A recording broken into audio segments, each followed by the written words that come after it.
అందరికీ నమస్కారం అండి. మా గురువు గారు సుకుమార్ గారికి సార్ థ్యాంక్ యూ సార్ వచ్చినందుకు. ఏం మాట్లాడడానికి ఏమీ లేదండి, సింపుల్గా చెప్పేస్తాను. ఏప్రిల్ 30ని రానందుకు క్షమించండి, జూన్ 4న వస్తున్నందుకు ఆశీర్వదించండి. Thank you so much.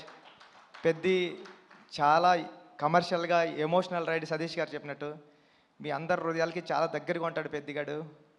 పెద్దిగాడిని హృదయంలో తీసేయడం అంత ఈజీ కాదు. Thank you so much. June 4న నా ప్రేమనంతా చరణ్ సార్ మీద చూద్దరు, కానీ ఈ అవకాశం ఇచ్చిన చరణ్ సార్కి థ్యాంక్ యూ సో మచ్ అండి. Thank you sir. బుచ్చిబాబు గారు, మీరు చూడ్డానికి ఇంత సైలెంట్గా ఉంటారు, కానీ సెట్స్లో ఇంత మంచి యాక్టర్స్ని, ఇంత పెద్ద యాక్టర్స్ని పెట్టుకొని ఎలా డీల్ చేయగలుగుతున్నారు? ఎలా ఉంటారు? ఎలా మేనేజ్ చేయగలుగుతున్నారు? ఈ టెన్షన్ అండి, అంతే, ఇంకేముంటుంది, మామూలు చేసుకుంటాం. బేసిక్గా ఆన్ సెట్స్లో కూడా వర్క్ చేసేటప్పుడు ఇలానే ఉంటారా మీరు? ఇక్కడ అంతేండి, అక్కడ అంతేండి. సుకుమార్ గారిని అడగాలి సార్, ఇలానే ఉంటారా ఆయన సెట్స్లో కూడా, వర్క్ చేసేటప్పుడు కూడా ఇంతే వినయంగా? మైక్ మైక్ సార్ అలాగే చెప్పండి, ఇలాగ ఉంటానని. సెట్స్లో ఇంకా వినయంగా ఉంటాడు, కానీ విశ్వరూపం కూడా ఉంటుంది. బికాజ్ ఒక డైరెక్టర్కి అంత కమాండ్ ఉంటే కానీ చేయలేరు కదా. So there are two sides. So డైరెక్టర్గా ఉన్నప్పుడు విశ్వరూపం ఉంటుంది, మళ్ళీ షార్ట్ అయిపోతే ఇలాగే ఉంటాడు. కనిపించని నాలుగో సింహం, రెండో సింహం లాగా సెట్స్లో వేరే బుచ్చిబాబు గారు కనిపిస్తారనమాట.